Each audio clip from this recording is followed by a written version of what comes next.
In this video, we are going to be analysing Pfizer, ticker PFE. So to get straight into it, yesterday we can see we're down 2.5%. We have broken down to a 52-week low.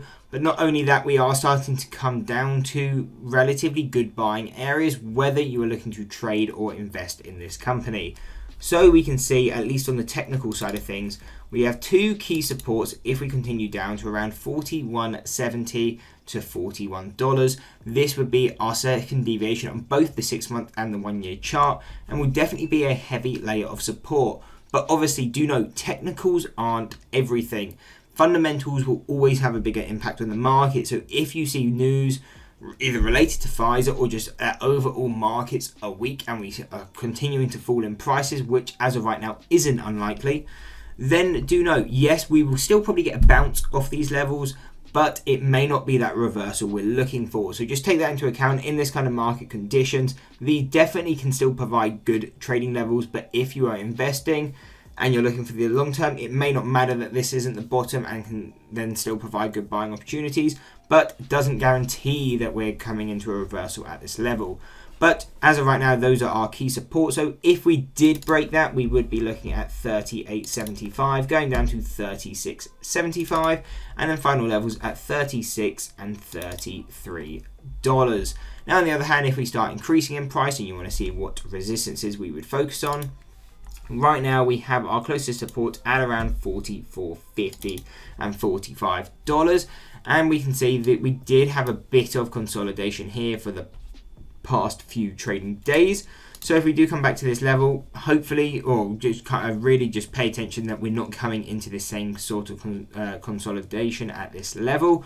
But if we are able to get out of this level, what you want to see is a break above the 45, come to retest it as a support, because if that holds, it would indicate that we are going to go higher, and that would take us to most likely $47.25. If we break that, we're then looking at $49, $50, and then going further would be 53, 56, and then final levels at 57, 58, 75, 62, and $65. Now obviously you can see there is a ton of lines on this chart, but don't make it overcomplicated. You don't need to pay attention to all of these levels. These are just levels in case you're looking far out. If you're an investor, you're going to want to know those longer term levels. But if you are simply trading, you're looking for the quick in and outs, what do you need to be paying attention to? And really, it's only ever the two closest levels.